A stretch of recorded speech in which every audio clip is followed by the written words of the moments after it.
Եվրասիա համագործակցություն հիմնադրամը ներկայացնում է Հոդված 27 արտահայտման ազատության իրավունք հաղորդաշարը։ Հաղորդման հավանավորներն են ԱՄՆ միջազգային զարգացման գործակալությունը և Շվեդիայի միջազգային զարգացման գործակալությունը։ Հաղորդումները պատրաստվել են արտահայտման ազատություն, լրատվություն և ժողովրդավարություն, լրատվության այլընտրանքային ռեսուրսներ և աջակցություն Հայաստան-Թուրքիա հարաբերությունների բարելավմանը ծրագրերի շրջանակներում։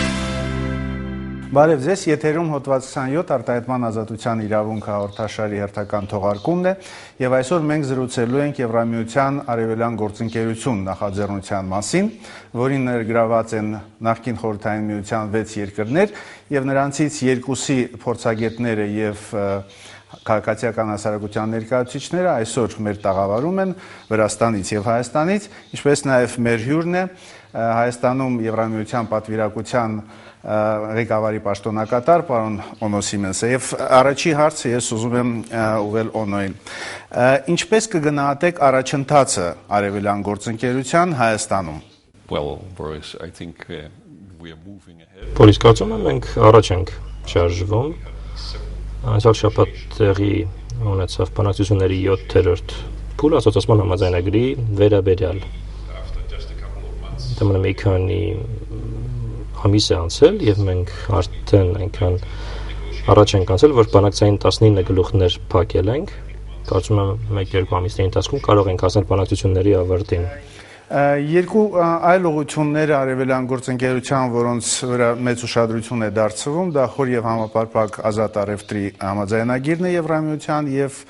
գործընկեր երկրների միջև, ինչպես նաեւ վիզաների ազատականացումը։ Այս ուղղություններով ինչպիսի առաջընթաց կա։ Սկսենք վիզաների դյուրացման գործընթացից, որը միշտ ուղեկցվում է ռեադմիսիայի համաձայնագրերի բանակցություններով։ Ռեադմիսիայի համաձայնագիրը վերաբերում է նրանց, ովքեր Եվրոպայում են ոչ այն պատճառով, ինչ պետք է այնտեղ լինեին, եւ Հայաստանը պետք է նրանց հետ ընդունի։ Մյուս կողմից էլ Եվրոպա գնալը հեշտացնում ենք նրանց համար, ովքեր պատշաճ պատճառներով են նպատակներով են գնում Եվրոպա։ Եվրոպական հանձնաժողովը առաջարկ է ներկայացրել, որը նախարարների խորհրդում է, հուսով ենք, որ նախագահող պետությունը Եվրամիությունում Լեհաստանը բարեհաջող կերպով կկարողանա հանգել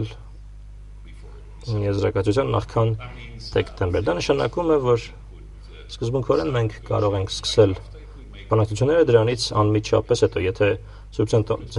առաջ լինի, ապա այդ ժամանակ այլապես Սուրբ տոներից հետո։ Ինչ վերաբերում է ազատ առևտրի խոր համապարփակ համաձայնագրին, ազատ առևտրի բնագավառին, դա շատ լուրջ քայլ է Եվրոպական միությանն անդամակցելու ուղղությամբ։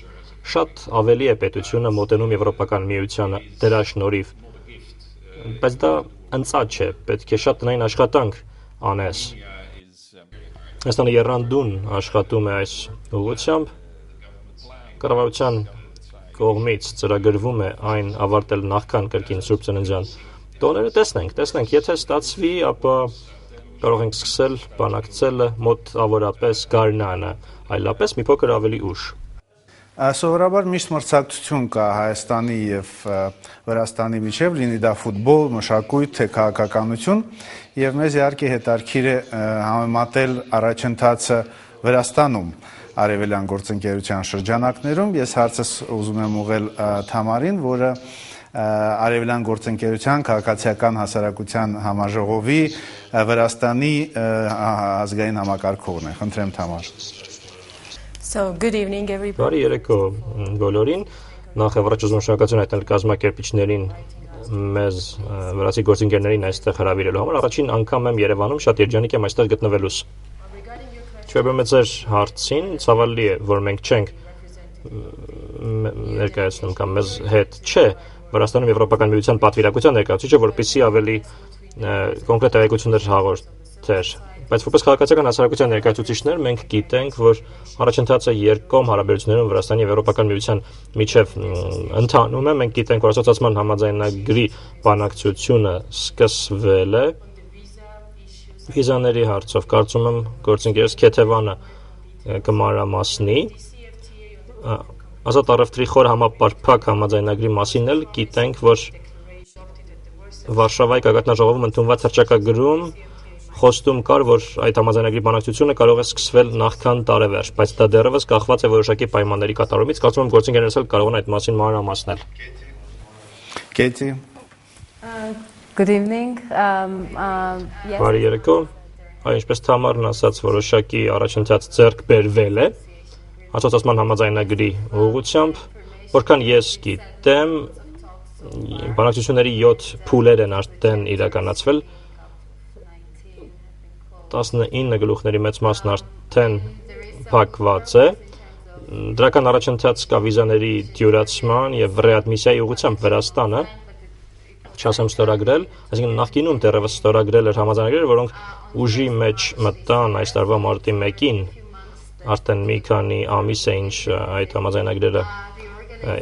կյանքի են կոչվում, իմ ներկայացրած կազմակերպությունն էլ փաստացի մշտադիտարկում է այդ երկու համաձայնագրերի կատարումը։ Պետք է նշեմ, որ իսկապես ռեադմիսիայի համաձայնագրի առումով պատասխանատվության բեռը հիմնականում ավելի շատ կրում է Վրաստանի կառավարությունը, քանի որ ըստ էության առանց վիզայի ռեժիմ է մեզ մոտ եվրոպացիների համար եւ աշխարհի 80 պետությունների քաղաքացիների համար կա դրական առաջընթաց այդ բնագավառում եւս ռեադմիսիայի համաձայնագրով նախատեսված կարգի պահպանման առումով, բայց դեռևս բավականին մեծ ծավալի տնային աշխատանք դեռևս պետք է իրականացնել, որպեսզի սահմանները որոշակիորեն վերահսկվեն, անօրինական միգրացիան վերահսկվի եւ լինեն այլ ընտրանքային հնարավորություններ եւ մեխանիզմներ եւ որպեսզի հետ ընդունվածների համար լինեն հասարակությանը վերաինտեգրվելու հնարավորություններ։ Այս մարտահրավերները դեռևս պետք է դիմագրավի Վրաստանը։ Ինչ վերաբերում է վիզաների դյուրացմանը, ապա դա էլ է իրականացվում, սակայն մենք նշել ենք, որ եվրոպական որոշ ներկայացություններից Վրաստանի մենք տեսել ենք, որ քաղաքացիական հասարակության տեսակետից որոշ խնդիրներ կան, որոնք մենք ուզում ենք առաջ քաշել եւ առաջընթաց տեսնել ազատ առևտրի համաձայնագրի առումով, ինչպես Թամարն ասաց, օրակարգում սա շատ կարևոր խնդիր է, արդեն մի քանի տարի է ինչ խոսվում է դրա մասին, բազմաթիվ անգամներ է դրա մասին խոսվել, որոշակի մարտահրավերներ դեռևս կան չփարատված, որոնք հիմնականում վերաբերում են Վրաստանի կանոնակարգիչ քաղաքականությանը, որը որոշակի լարվածություն ունեցավ Եվրոպական միության պահանջներին ներդաշնակեցվելու լրացուցիչ կանոնակարգում իրականացնելու առումով, բայց որոշ ուղղությունները, օրինակ պարենային անվտանգություն, մրցակցություն, կա առաջընթաց, կան նախագծեր, որոնք կարող են հավուր պատշաճի քննարկել։ Մալխաս, դուք ունեք ավելացնելու բան։ Well, first of all, good evening and let me express Նախ եւ առաջ բարի երեկո, թույլ տվեք արգանքի սավաստիքը մատուցել ձեր հանդիսատեսին։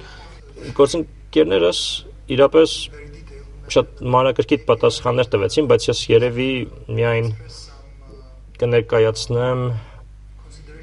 որոշ դիտարկումներ արևելյան գործընկերության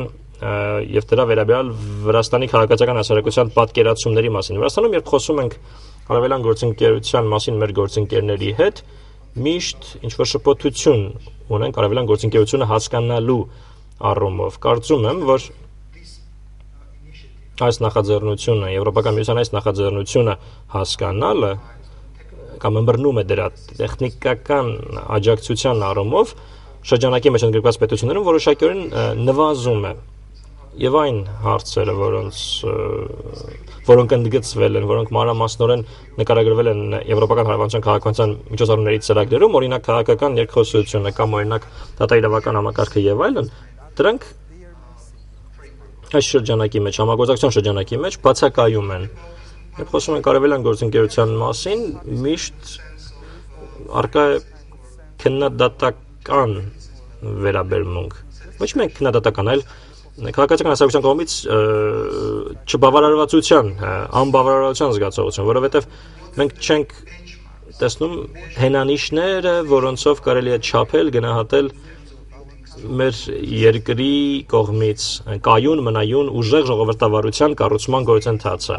պետականաշինության, պետական ինստիտուտների, թափանցիկ ինստիտուտների, արտար ինստիտուտների կառուցման գործընթացը, բարեխիղճ կառավարման գործընթացը եւ այլն։ Այս մտահոգություններն են մնում չփարատված բազմաթիվ ոլորտներում առաջընթացի կապակցությամբ, ինչպիսիք են օրինակ վիզաների դյուրացումը կամ համագործակցությունը տնտեսական ոլորտում, այս առումով նույնպես կան բազմաթիվ մտահոգություններ, օրինակ երբ խոսում ենք ազատ առևտրի խորհրդապարփակ համաձայնագրից, կան օրինակ աշխատանքային իրավունքների հետ կապված խնդիրներ, ընդհանրապես Վրաստանի աշխատանքային օրենսգրքին առնչվող խնդիրներ, որոնցում եվրոպական չափանիշները ապահովված չեն։ Այս հարցերի պատճառով մենք բավականին քննադատական ենք վերաբերում բանակցությունների առաջընթացին այս համագործակցության շրջանակում։ Արևելյան գործընկերությունը մենք բազմիցս դրա մասին խոսել ենք տարբեր հաղորդումներում, տարբերվում է մնացած Եվրամիության եւ այլ արևմտյան ծրագրերից նրանով, որ նրանում ինստիտուցիոնալ մակարդակով ներգրաված է նաեւ քաղաքացիական հասարակությունը եւ հենց քաղաքացիական հասարակության համաժողովում, որը կարևոր մասնակից է գործընթացի, շեշտվել է քաղաքացիական հասարակության կազմակերպությունների կողմից, ինչպես Մալխազն էլ նշեց, որոշակի դժգոհություն, որ շեշտը դրվում է տեխնիկական գործընթացների վրա, ավելի շատ տնտեսական, քան ժողովրդավարության հետ կապված, բայց վերջերս արևելյան գործընկերության գագաթնաժողովում նշվել է, որ այդ խորը ժողովրդավարացում կոչված գործընթացը պետք է կորիզը դառնա ամբողջ արևելյան գործընկերության։ Եվ որքանով են հուսադրող այդ փոփոխությունները տրամադրություններում եւ արդյոք այդ տրամադրությունները իրոք փոխվել են։ Ինձ թվում է, որ հույս համենայն դեպս կա։ Ճիշտն ասած, ես երևի ավելի լավատեսական եմ տրամադրված, քան շատ այլ գործընկերներ, օրինակ քանի որ ես ընդամենը 4 տարի է, որ այս ամեն ինչի մեջ այս մասշտաբով երբում եմ, ասենք այստեղ ներկա չեմ, բայց Transparency International-ի իմ գործընկերը Վարուժան Հոկտանյանը, ասենք, որը ներկա է, ասենք, Հայաստանի հակակոռուպցիոն քաղաքականության եւ պետական տարբեր մարմինների կամ միջկառավարական կազմակերպությունների քաղաքականության մշակման այդ հարցում արդեն տասնյակ տարիներ բավական կոռեկտեսորեն է տրամադրված լինում, իսկ ինձ համար բավական հուսադրիչ ինչ-որ հանգամանքներ կան։ Ուղղակի աշխատանքը դեռ շատ մեծ ու երկար պիտի լինի մեր առջև։ Մենք տեսնում ենք օրինակ այնպիսի դեպքեր, ինչպես նախ եւ առաջ այդ քաղաքական որոշումը, որը արդեն տեղի է ունեցել, որի մասին դուք ասացիք, երկրորդը այն, որ ասենք Հայաստանում որոշակի հկներ հանդիպումների են հրավիրվում բանակիցների հետ, ասոցիատիվ համաձայնագրի վերաբերյալ բանակցությունները երբ տեղի են ունենում, արդեն դա հուսով եմ, որ կարծես թե ինչ-որ պարբերական բնույթ է սկսում ստանալ։ Ուրիշ բան, որ պետության ներկայացուցիչները այդտեղ ներկա չեն լինում, եւ մենք միշտ ասում ենք, որ մեզ հետաքրքրում է եռանկյունի կառուցվածքը, պետություն, միջազգային կազմակերպության ներկայացուցիչներ եւ քաղաքացիական հասարակություն։ Եվ այն կառույցներում, որտեղ այդ եռանկյունի կառուցվածքը լինում է, ինչքան կարելի ավելի շատ, այդտեղ մենք կարող ենք հույս ունենալ, որ որոշակի իրոք փոփոխություն տեղի կունենա։ Ուրեմն պիտի աշխատենք, որ այդ կառույցը իրականություն դառնա։ Մի բան էլ եմ ուզում ասել, որ շատ բան կախված է քաղաքացիական հասարակությունից, իրենից, որովհետև պետությունը իր բնույթով այնպիսի կառույց է, որ միշտ հետ է ավելի ընկած, քաղաքացիական հասարակությունը ավելի այսպես հեշտ կարող է արագ ռեակցիա տալ իրադրությանը փոխվող ինչ-որ ծրագրեր առաջարկել եւ այլն, ուրեմն ինիցիատիվան շատ մեծ նշանակություն ունի այս գործի մեջ։ Ուրիշ բան, որ իհարկե այդ տեսակետից էլ է շատ կարևոր հասկանալ, թե ինչպես է պետությունը եւ Եվրամիությունը աջակցում քաղաքացիական հասարակության կայացմանը, որովհետեւ եթե նրանք աջակցեն, իսկ ինչքան ես գիտեմ, գուցե պարոն Սիմոնսը հետո էլի ասի, կան բավական հետաքրքիր ծրագրեր քաղաքացիական հասարակության զարգացման համար արևելյան գործընկերության ռազմավարության մեջ, եթե նրանք աջակցում են, քաղաքացիական հասարակությունը ավելի ուժեղ կլինի եւ ավելի լավ կմասնակցի։ Ուրեմն իր ինիցիատիվան պիտի գա, ես չգիտեմ շատ երկար եմ խոսում թե ոչ եւ արժի արդյոք ասել թե ոչ, բայց հնարավոր չի դա չասել եւ իր պարակտումը չպիտի այդտեղ այդքան ներկա լինի, այսինքն քաղաքացիական հասարակությունը շատ բազմազան երևույթ է եւ ի վերջո կոնֆլիկտները նրա մեջ բնական բան են եւ մրցակցությունը եւ այլն, բայց ինչքանով որ կարողանա ավելի միասնական լինել այդ եռանկյունի մեջ, այնքան ավելի օգուտ կբերի ամբողջ գործընթացին։ Շնորհակալություն, եւս մի ոդկա, որով կաղում է կարծես թե արևելյան գործընկերությունը ըստ տարբեր գնահատականների, դա այն է, որ երկկողմանի հարաբերությունը Եվրամիություն եւ համապատասխան գործընկեր պետություն կարծես թե զարգանում են քիչ թե շատ, բայց բազմակողմանի ֆորմատը, որտեղ պետք է ներգրաված լինեն տարբեր երկրներ, այդքան էլ լավ առաջընթաց չունի։ Եվ հարցս Հայկակին, գոնե ասենք այս երկու հարևան երկրների ֆորմատով, ձևաչափով, Հայաստան, Վրաստան, ինչպիսի հետարքիր նախաձեռնություններ կարող էին լինեին արևելյան գործընկերության շրջանակներում, խոսքը ոչ միայն պետական մակարդակի մասին, այլ ցանկացած։ Հայաստանի ու Վրաստանի միջև քաղաքացիական հասարակությունների միջև համագործակցությունը կարծում եմ կարող է լինել շատ հեշտ, բնականաբար կլինեն նաև դժվարություններ։ Հեշտ այն առումով, որ այս ժողովուրդները հազարավոր տարիներ ապրում են նույն հարևանությամբ, ունեն համատեղ ապրելու նույն տարածաշրջանում մեծ պատմություն եւ մեծ փորձ ունեն համագործակցության։ Դժվարությունը այն կարող է լինել, որ երկու երկրների քաղաքացիական հասարակությունները եւ երկու երկրները ընդհանրապես մրցակցության խնդիր ունեն նույն արևելյան գործընկերության։ Դա շատ դեպքերում օգնում է։ Այո, իհարկե։ Եվ այդ դժվարությունը իհարկե կօգնի նոր թափ հաղորդելու նոր համագործակցությանը։ Բայց այստեղ ես խնդիր եմ տեսնում ընդհանրապես հայ-վրացական հարաբերությունների գնահատման, որովհետև մինչև այսօր չկա մի համապարփակ հայ-վրացական հարաբերությունների գնահատման արժևորման մի ինչ-որ համակարգ, ինչպես նաև տեսնում եմ շատ կարևոր գույքագրում հայ-վրացական հարաբերությունների։ Մենք ինչ ունենք Վրաստանի հետ միասին, որովհետև նույն հասարակությունը ընդհանրապես երբ որ հայ-վրացական հարաբերությունները տեսնում է ինչ-որ միջպետական այցերի ընթացքում, վերջերս տեսավ եկեղեցական, միջեկեղեցական հարաբերությունների մեջ եւ նաեւ Վրաստանում ապրող հայերի կոնտեքստում։ Մնացած մյուս շերտերը, որոնք շատ բազմազան են եւ հետարքիր, այդ շերտերը բացահայտված չեն մեր հասարակությունների համար, ուստի ճիշտ կլինի սկսել հենց այդ գույքագրումից, հարաբերությունների ճշգրտումից եւ հասկանալուց, թե որտեղից ենք սկսում եւ ինչ ուր պետք է հասնենք։ Եվ քաղաքացիական հասարակությունների երկու երկրների կարող են սկիզբ դնել այնպիսի նախաձեռնությունների, որոնք պետական մակարդակում դեռևս առկա չեն կամ միգուցե պետությունները դեռևս երկու պետությունները դեռևս չեն, այսպես ասած, ռիսկ անում այդ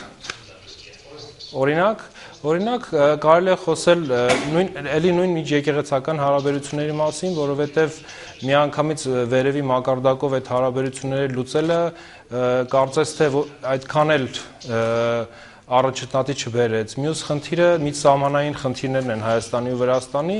որտեղ բազմաթիվ խնդիրներ կան եւ այդ խնդիրների մասին ոչ մեկ տեղակ չի ընդհանրապես, թե ինչ է կատարվում, եւ մյուսը նույն Վրաստանում ապրող էթնիկ հայերի մասին է խոսքը եւ ոչ միայն ջավախքի խնդրի մասին եմ ես խոսում ընդհանրապես, մշակութային եւ այլ զարգացման, այլ ընդհանրապես Վրաստանում ապրող։ Մենք դեռ հնարավորություն կունենանք այդ հարցի մեջ մի քիչ խորանալ, բայց հիմա մենք պետք է ընդմիջում անենք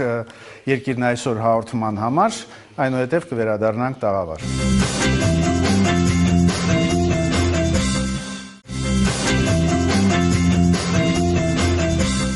Մենք նորից հոդված 27 հաղորդաշարի տաղավարում ենք եւ շարունակում ենք մեր զրույցը արևելյան գործընկերության նախաձեռնության շուրջ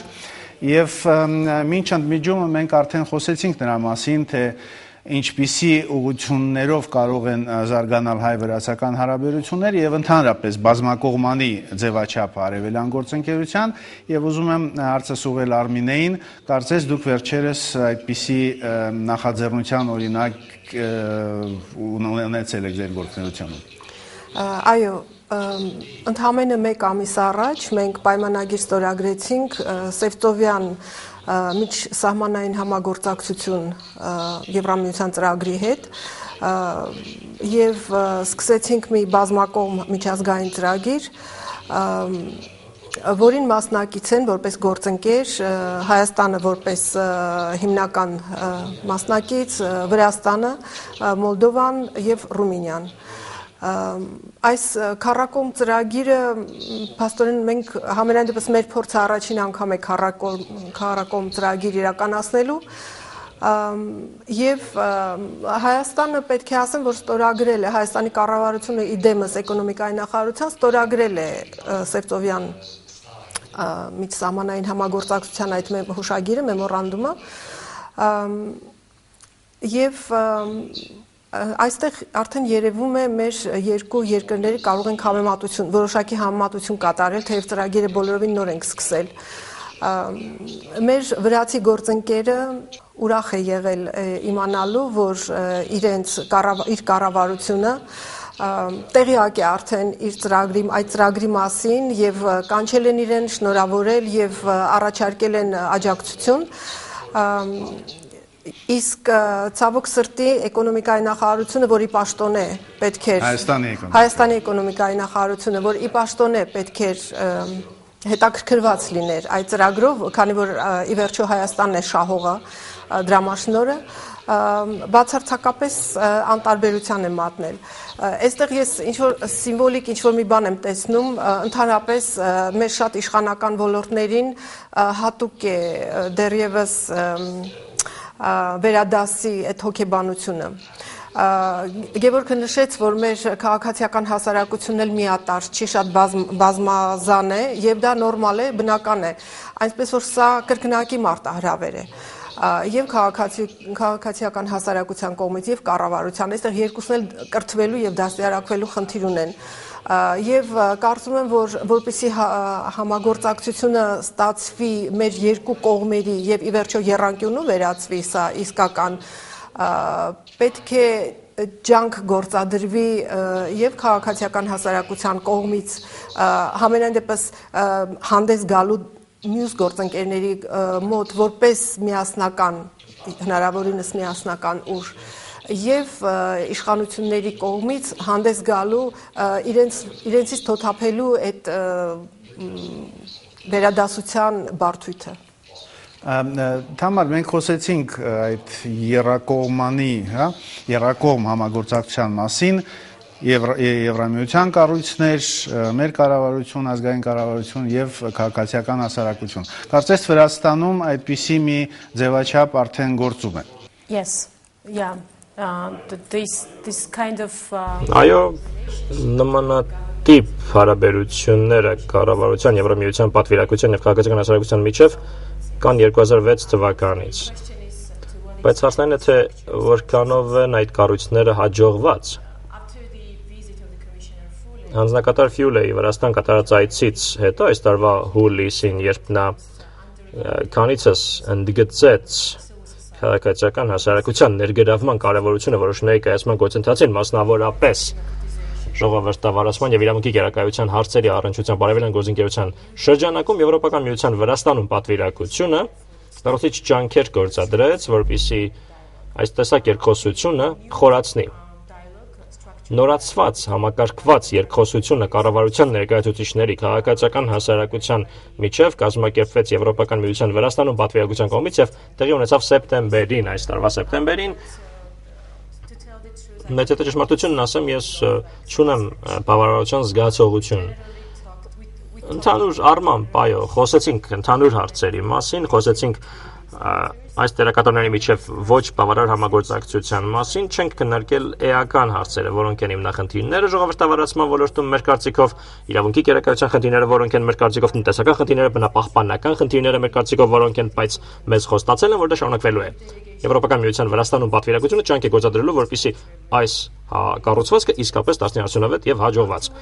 Այնուհետ մեզ վրացական կառավարությունը, Վրաստանի կառավարությունը որպես ազգային պլատֆորմի ներկայացուցիչների հրավիրեց, տեղեկություններ փոխանակեցին, քննարկեցինք, թե ինչ է տեղի ունենում արևելյան գործընկերության շրջանակում։ Իհարկե, ես կարծում եմ, որ այդպես կարող է լինել նաև Հայաստանում։ Միշտ էլ այս զգացողությունը կա, որ նմանատիպ ձևաչափերը, նմանատիպ հանդիպումները երբեմն ձևականություններ են։ Եվ որ այդ հանդիպումները անցկացվում են միայն ինքնանպատակ կերպով։ Հանդիպում, հանուն հանդիպման, որպեսզի միջազգային հանրությանը ցույց տանք, որպեսզի արտաքին աշխարհին ցույց տանք, որ կառավարությունը համագործակցում է քաղաքացիական հասարակության հետ։ Ուստի ամփոփելով ասածս, ասելիքս, կառավարությունը գոնե ձևական ֆորմալ քայլեր կատարում է հրավիրելու, չեմ ասի թե ներգրավելու, կասեմ հրավիրելու ՀԿ-ներին, որպեսզի խոսենք տարբեր հարցերի շուրջ, բայց թե արդյոք իրենք մեր մտահոգությունները հաշվի են առնում, արդեն այլ հարց է։ Հուսով եմ, որ կգա փուլը, երբ մենք կհասնենք համագործակցության վիճակին։ Ես լի եմ հույսով եւ հույսս բխում է մի նոր փաստաթղթից, որն ընդունել է Եվրոպական հանձնաժողովը եւ այն հաստատվել է Եվրոպական միության կողմից։ Նոր արձագանքը փոփոխվող հարևանությանը, որում լուրջ ազդակներ են տրվում Արևելյան գործընկերության երկրների քաղաքացիական հասարակությանը, որում ասվում է, որ Եվրոպական միությունը պատրաստ է համագործակցելու քաղաքացիական հասարակության հետ, գործընկեր պետությունների հասարակայնության լայն շրջանակների հետ, այս ուղերձները կրկնվել է նաև Վարշավայի հռչակագրում եւ մենք գիտենք, որ ի տարբերություն Պրահայի հռչակագրի, որը վերաբերում է Արևելյան գործընկերությանը, Վարշավայի հռչակագիրը մեզ համար նշանակալից է, քանի որ ամբողջական պարբերություններ է պարունակում քաղաքացիական հասարակության կարևորության մասին։ Ես լիահույս եմ, որ սա կվերածվի իրականության։ Ինձ համար այս պայծառ խոստում է, որ դեռևս չի վերածվել իրականության։ Ես հուսով եմ, որ մոտակա ապագայում դա տեղի կունենա արդյունավետորեն։ Օնո, ձեզ համար նորություն չի, որ քաղաքացիական հասարակության մի քանի կառույցներ շարունակ բողոքում են նրանից, որ Եվրամիություն, ասենք, գործընկեր երկիր, տվյալ դեպքում Հայաստան հարաբերություններում, կարծես թե գործում է մի բանաձև, որ գործընկեր երկիրը ձևանում է, որ բարեփոխվում է, իսկ Եվրամիությունը ձևանում է, որ հավատում է դրան։ Եվ Եվրամիության տարբեր երկրների տարբեր քաղաքական գործիչներ, պաշտոնյաներ վերջերս հավաստիացնում են, որ լուրջ դասեր են քաղել արաբական աշխարհում զարգացումներից եւ վերջերս տեղի ունեցած Հանրապետական կուսակցության տնտեսական համաժողովում Եվրոխորհրդանի ներկայացուցիչը ասաց, որ այլևս Եվրամիությունը չի շարունակելու այն պրակտիկան կամ համագործակցության բռնապետական երկրների կամ նրանց ղեկավարների հետ, քանի որ կայունության ապահովման համար այդ գործընկերությունը որևէ շոշափելի արդյունք չտվեց։ Ինչքանով դա կարող է ազդել այդ դասերի ուսումնասիրությունը արևելյան գործընկերության գործընթացների վրա։ Well, Boris, if we Գիտեք, Boris, մենք չենք ձևացնում։ Չեմ էլ կարծում թե հայկական կառավարությունն է ձևացնում, որովհետև մենք ստուգում ենք Ես ընկալումների մասին եմ ասում։ Right. Հասկանալի է։ Ընկալումները ըստիս կարող են մի փոքր փոխվել։ Ամեն դեպքում մենք ամեն տարի ստուգում ենք, թե ինչ է կատարվում։ Մենք որպես ելակետ ընդունում ենք 2005 թվականի Եվրոմիություն Հայաստան գործողությունների ծրագիրը, որում նշված են բարեփոխումներ, որոնց ձգտում ենք եւ մենք եւ Հայաստանը եւ դրանք այդ փաստաթղթում հստակորեն նկարագրված են մեզ համար, ձեզ համար նաեւ կարծում եմ շատ կարեւոր կլինի հաջորդ տարվա ընտրությունների անցկացումը։ Ինչպես կանցկացվեն ընտրությունները, ըստ այդմ նաև կտեսնենք, թե արդյոք այստեղ տեղի ունենում են փոփոխություններ։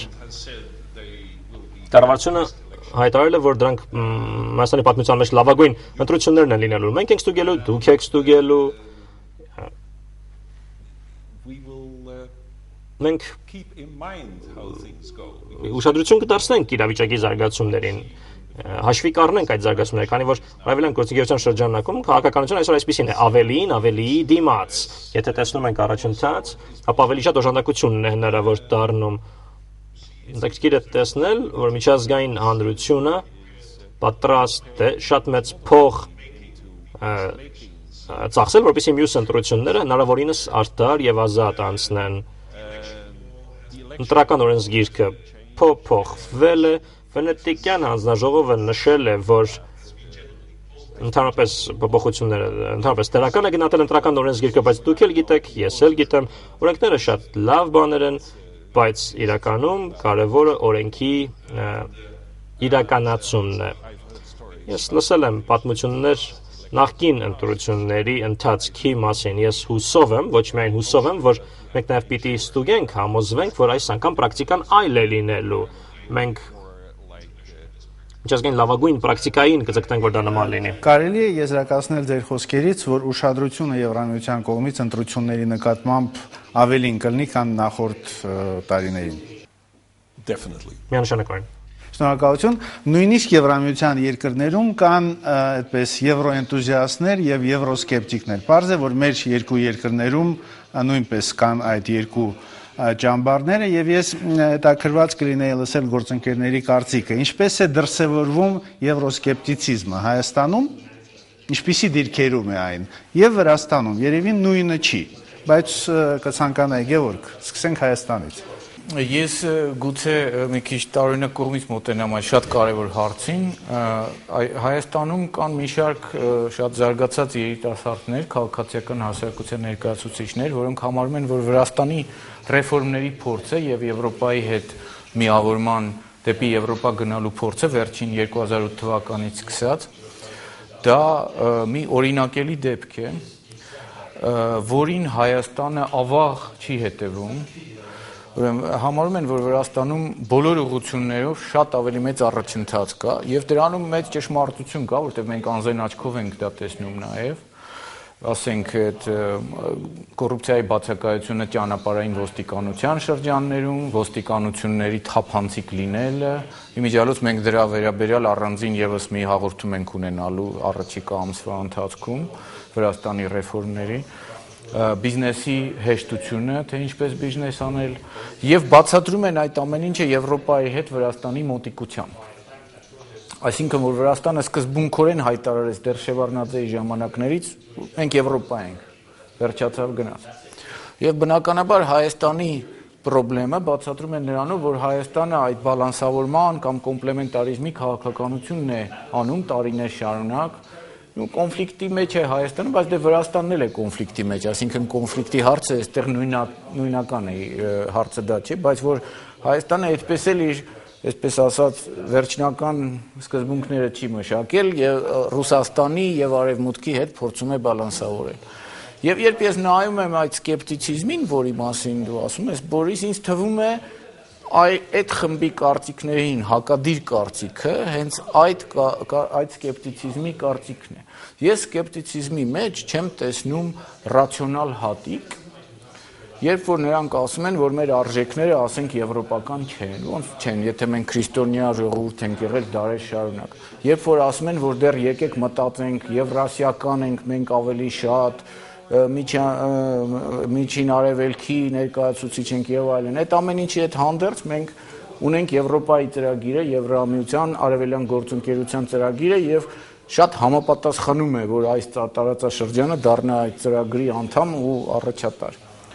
Ուրեմն այն հարցերը, որոնք այսօրվա սովորական եվրոպացի քաղաքացին ունի Եվրամիության վերաբերյալ եւ վաղուց ունի։ Այդ հարցերը մենք այստեղ դեռ լրջորեն չենք էլ սկսել քննարկել։ Օրինակ, մեր լոլիկի հարցը, մեր տիրանի հարցը, արդյոք եթե մենք բոլոր սկզբունքներով համապատասխանենք Եվրամիության ստանդարտներին, մենք չենք զոհաբերելու մեր ծիրանի համը, որովհետև պիտի որոշակի ստանդարտի ծիրան արտադրենք, որպեսզի Եվրամիություն մտնի։ Այդպիսի հարցերը մենք դեռ այստեղ չենք էլ սկսել ավաղ քննարկել իրականում։ Եթե ճիշտ հասկացա, մեզ մոտ եվրոսկեպտիցիզմը հենվում է այն ազգային արժեքների վրա, որոնք մենք չենք ուզում կորցնենք։ Հենվում է հնամետ, Ռուսաստանամետ, ես կասեի, եւ ես էլ եմ Ռուսաստանամետ, բայց ես ուրիշ մշակութային Ռուսաստանամետ եմ, բայց քաղաքական առումով հին որակների հետ սովետական հոգեբանության Ռուսաստանամետ դիրքի վրա ինձ թվում է։ Գետի, որն է դիսկուրսը Վրաստանում։ Yes, actually, I mean, as everywhere. Ինչպես ամենուր կան Եվրոմիության դաշնակողներ, Եվրոմիության հարցով կասկածողներ։ Գևորգի վերլուծությունից տարբերվողը Վրաստանի պարագայում այն է, որ վերջին 1-2 տարիներին բավականին կայուն տեմպերով տեսնում եք հասարակական լայն եւ բարձր օժանդակություն Եվրոպայի գաղափարին Վրաստանում։ Վրաստանը մշակութային, քաղաքակրթային, պատմական այլ իմաստներով պատկանում է Եվրոպային։ տեղը Եվրոպայում է։ Նույնիսկ Եվրոմիության հարցով կասկածողները, ովքեր կասկածի տակ են դնում Վրաստանի որպես Եվրոպական միության ինստիտուտի հանդեպ հավակնությունները, կասկածի տակ չեն առնում Վրաստանի Եվրոպայի մշակութային մաս լինելը, մշակույթով Եվրոպայի մաս լինելը, այսինքն ավելի լայն կոնսենսուս կա կայև քաղաքական մակարդակով դրա դրսևորումը այն է, որ ցանկացած հասարակական շենքի վրա, հանրային շենքի վրա 2003 թվականից ի վեր ծածանվում է Եվրոպական միության դրոշը, դա նաև խորհրդանշում է հավակնությունը դեպի Եվրոպական միություն։ Ինչ վերաբերում է իհարկե քաղաքական, տնտեսական եւ այլ առանձնահատկություններին, զուգամիտմանը, ներդաշնակեցմանը Եվրոպական միության հետ, իհարկե այդ պարագայում լրիվ այլ երանգներ են դրսևորվում, նաև քաղաքացիական հասարակության ներսում, թերևս նաև իշխանական շրջանակներում, կան նրանք, ովքեր հավատում են Եվրոպական միության մեղմ ուժին կամ վերափոխիչ ուժին, ինչպես ընդունված է ասել, ավելին, քան այլք։ Դա իհարկե երբեմն վերածվում է բավականին կատաղի քննարկումների նաև մեր մակարդակով քաղաքացիական հասարակության ներսում, եւ դա լավ է այնքանով, որքանով չի վտանգում երկրի վեկտորը դեպի ժողովրդավարացում, քանի որ սա շատ կարևոր է։ Ես կարծում եմ, որ նույնը նաև Հայաստանի, նույնը այլ պետությունների քաղաքացիական հասարակությունների մասին կարելի ասել, այս ձևաչափը ներառում է 6 պետություններ, այս համաստեղության ներսում կան շատ լուրջ տարբերություններ, բայց մենք ունենք ընդհանրություն, աշխարհագրական մոտ գտնվելը, մեր ընդհանուր պատմությունը, մենք աշխարհագրական առումով որպես մեկ միասնական սուբյեկտ ենք դիտարկվում այս իմաստով Եվրոպական միության կողմից։ Ըստ իս քաղաքացիական հասարակությունը հասկանում է, որ արևելյան գործընկերությունը այս պահին գործիք է կամ միջոց Եվրոպական միությանը մոտարկվելու համար, ոչ թե ինքնանպատակ առումով, այլ ժողովրդավարացվելու եւ տնտեսական զարգացում ունենալու համար, քանի որ վերջին հաշվով այս նպատակին ենք ցկտում, ասել Եվրոպական ինտեգրման միջոցով, այդ պատճառով են Եվրոպական ինտեգրման կողմ արտահայտվում, ոչ թե կասկածով դրա մասին արտահայտվում։ Նախկին հարցի վերաբերյալ, արդյոք իմաստ ունի եւ ինչպես պետք է ապահովել համագործակցությունը քաղաքացիական հասարակությունների միջև, իհարկե իմաստ ունի։ Մրցակցությունը այստեղ լավ երևույթ է, դրական երևույթ է։ Ես իհարկե համակարծիք եմ ձեր վերլուծությանը, եթե կան խնդիրներ երկկողմ հարաբերություններում, եթե իհարկե հասարակությունը կարող է ինչ-որ բաներ չի իմանալ, ապա քաղաքացիական հասարակությունը պետք է դերակատարում ունենա այստեղ։ Երբ մենք քննարկում ենք քաղաքացիական հասարակության համագործակցությունը բազմակողմ շրջանակում, բազմակողմ ձևաչափում արևելյան գործընկերության ներսում, ապա ըստ իս հարուստ փորձ կա, օրինակ Մոլդովան եւ Ուկրաինան մեզ համար շատ առումներով ուսանելի են, որովհետեւ իրենք մի փոքր ավելի առաջ են այս ճանապարհին համագործակցության չափանիշներով իրենք ավելի առաջ են որոշակիորեն եւ փորձից դասեր քաղել չի նշանակում միայն առաջընթացից դասեր քաղել, այլ նշանակում է սխալներից դասեր քաղել, որոնցից կարելի է խուսափել եւ ավելի արագորեն առաջ ընթանալ։ Եվ իհարկե ես գիտեմ, որ որոշակի կասկածներ կան ոմանց մոտ, ովքեր համագործակցության բազմակողմ ձևաչափին չեն հավատում, իրենք Եվրոպական միությանը մեղադրում են բոլորին մեկ արշինով չափելու մեջ։ Մենք ուրախ ենք լսել ավելի դիմաց կարգախոսը, ավելին կանես, ավելին արժանի կլինես, բայց մյուս կողմից կարծում եմ դա շահավետ չէ ոչ Վրաստանի համար, ոչ Հայաստանի համար երկարաժամկետ հատվածում, եթե լրիվ տարբեր միջավայրերում ապրենք։ Իհարկե, բոլոր կողմերի համար շահավետ է ունենալ հարևանություն, որը կզարգանա նույն կուրսով, նույն ուղղությամբ, ապահով կլինի կայուն զարգացած եւ ավելի խաղաղ դրա արդյունքում։ Ուստի բոլորիս շահերից է բխում դա կարծում եմ, եւ շատ եմ ցանկանում, որպեսզի համագործակցությունը մեր քաղաքացիական հասարակությունների միջև ավելի սեր տանա շատ շնորհակալություն այս ջանքի համար, քանի որ այս ծրագրի համար, քանի որ հենց այսպիսի միջոցառումներ են մեզ պետք։ Պաստորեն արդեն մի քանի անգամ հնչեց այդ միտքը, որ քաղաքացիական հասարակության մասնակցությունը արևելյան գործընկերության մեջ շատ կարևոր է, բայց միևնույն ժամանակ մենք խոսում ենք, որ մեր հասարակություններում կան լուրջ հակասություններ։ Հակասություններ, ինչքանով մենք իրոք պետք է գնանք դեպի Եվրոպա, հակասություններ, թե ինչքանով արագ պիտի իրականացվեն բարեփոխումները, հակասություններ, թե ինչն է ընդհանրապես բարեփոխում կյանքի տարբեր ոլորտներում։ Արմինե, ինչպես կարելի է հաղթահարել այդ հակասությունները քաղաքացիական հասարակության մակարդակով եւ արդյոք հնարավոր է։ Կարծում եմ քաղաքացիական հասարակության փորձագիտական շերտը, եթե վերցնելու լինենք, ավելի միահամուռ է, քան ավելի լայն հասարակությունը դեպի եվրոպական արժեքներին եւ կառույցներին ինտեգրվելու կարեւորության գիտակցման առումով։ Միգուցե դա պայմանավորված է նրանով, որ բոլորը ֆինանսավորվում են արևելյան երկրների եւ եվրոպական ֆինանսական հնարավորությունների։ Բացարձակապես ոչ, այստեղ ֆինանսական չի խնդիրը։ կարծում եմ ֆինանսական չի, այն առում, այստեղ ավելի արժեքային է։ Իսկ ենթադրենք, որ ֆինանսավորումը քաղաքացիական հասարակություն գար նաև Ռուսաստանից, Չինաստանից, մենք չէինք ուտենա ավելի բազմազան վերաբերմունք Եվրոպայի նկատմամբ։ Ես կարծում եմ, որ այնինչ քաղաքացիական հասարակության դերակատարությունը մենք դեռևս մեր ընդհանուր լայն հասարակության մեջ դեռևս չի գիտակցվում այն առումով, դերի առումով։ Մենք պարզապես կարծում եմ այլընտրանք չունենք։ Սա արժեքային խնդիր է, ավելի շատ, քան տնտեսական, ֆինանսական կամ որևէ այլ։ Մենք ունենք մեր ազգային հստակ արժեքները եւ մյուս կողմից կան եվրոպական արժեքներ։ Դուք հարցրեցիք մի փոքր առաջ կողմ թեր եւ դեմ կարծիքների մասին դեպի եվրոպական մեր արևելյան գործընկերության սերտ համագործակցության վերաբերյալ։ Կարծում եմ դեմ կարծիքները արդյունք են գիտելիքի պակասի եւ տեղեկատվության պակասի, որովհետեւ հաճախ մարդիկ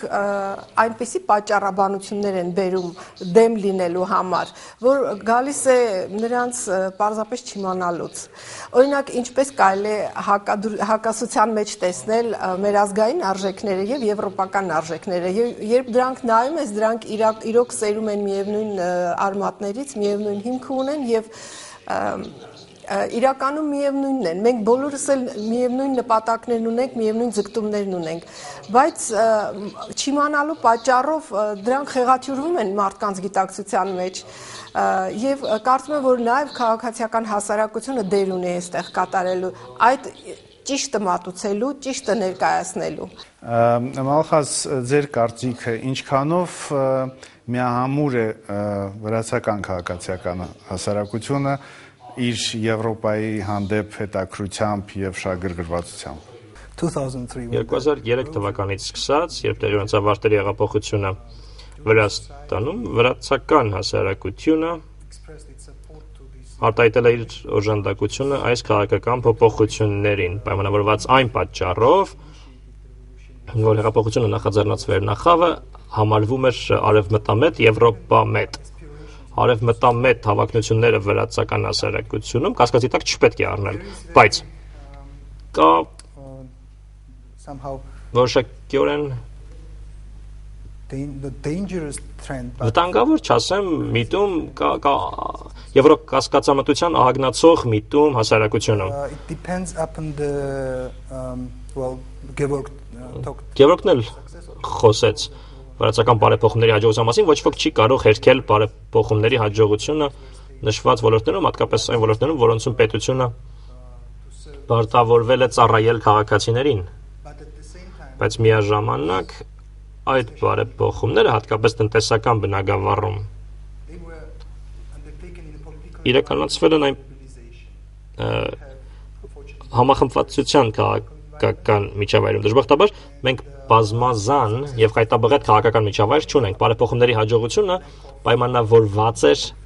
խոչընդոտող հանգամանքների, օրինակ ընդդիմության բացակայությամբ։ Եվ արագ ու սրընթաց բարեփոխումները իհարկե սոցիալական շատ բարձր գին ունեն։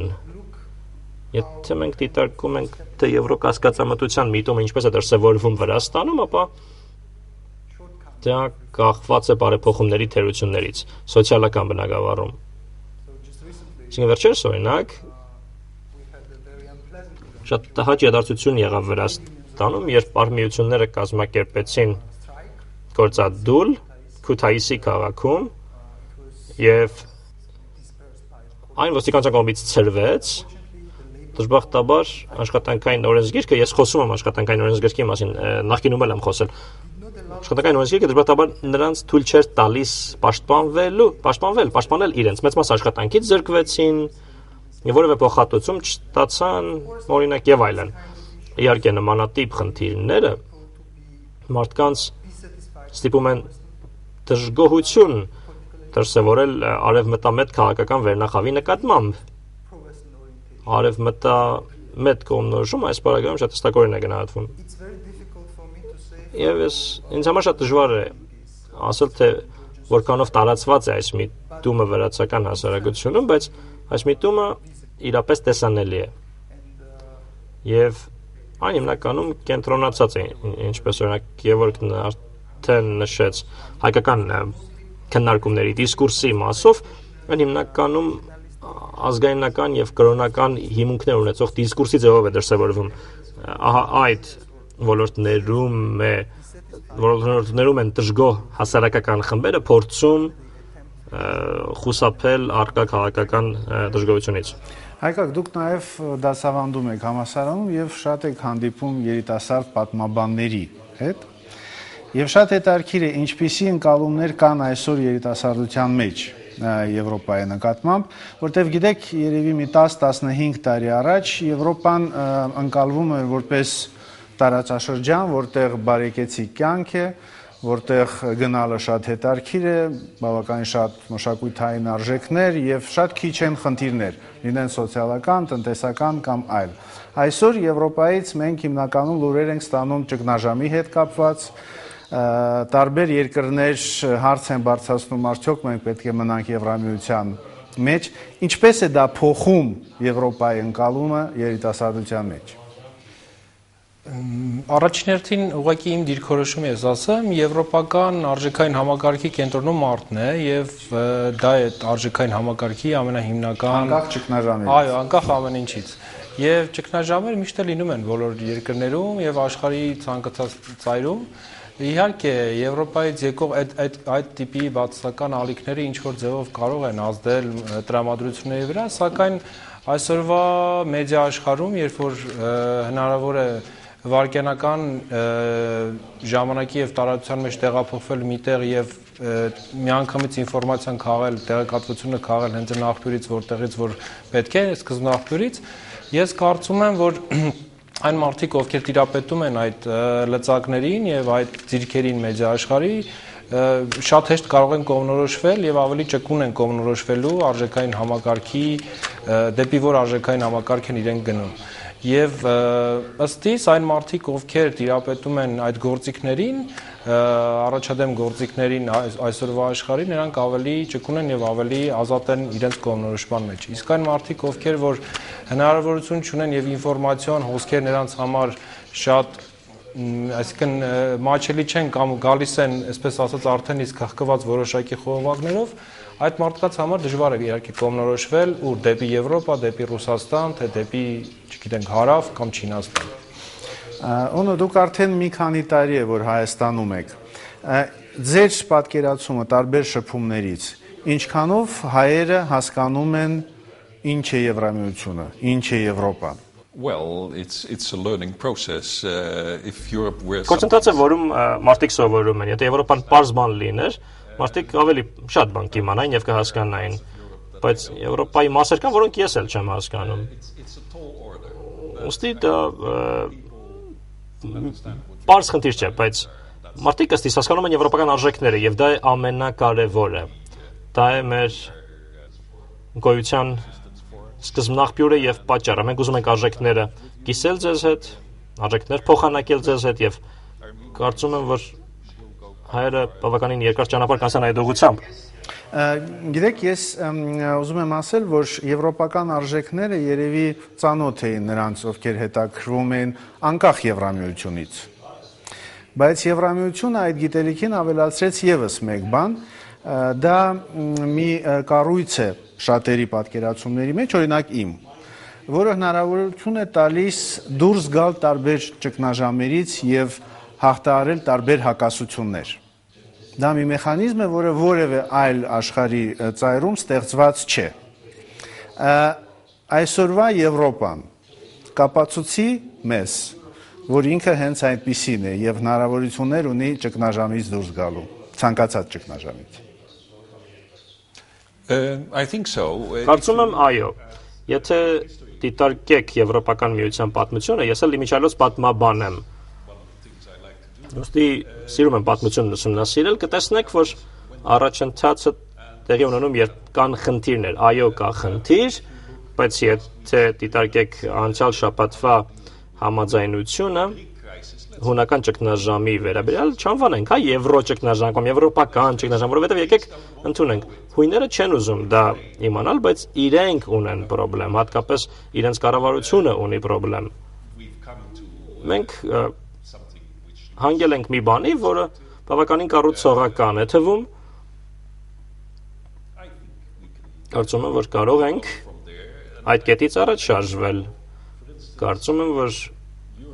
այն գաղափարը, որ եվրոպական հնարավոր կդառնա, որպեսզի կառավարությունները եվրոպական շուկայում պարտք տան, փոխառություններ տան։ Մարդիկ այդ մասին չէին ուզում նախկինում խոսել։ Այսօր արդեն խոսում են այն մասին, որ այո, միգուցե պետք է եվրոպական հսկողություն իրականացնել պետությունների բյուջեների նկատմամբ։ Այդ մասին էլ ոչ ոք չէր ուզում նախկինում խոսել, բայց հիմա բոլորը տեսնում են, որ դա է անհրաժեշտ։ Ես տեսնում եմ եվրոպական հարկերի մոտալուտ ծնունդը, այդ մասին էլ ոչ ոք չէր ուզում խոսել։ Այսինքն մենք աճում ենք բազմազանությամբ եւ Խոսվեց նաև նրա մասին, ինչքանով են կարևոր հայ-վրացական հարաբերությունները մեր ճանապարհի համար դեպի Եվրոպա, եւ ես կուզեի մեր հայ եւ վրացի գործընկերներից լսել, ինչը կարող է լինել ստիմուլ, հա, Հայաստանի եւ Վրաստանի համար զարգացնել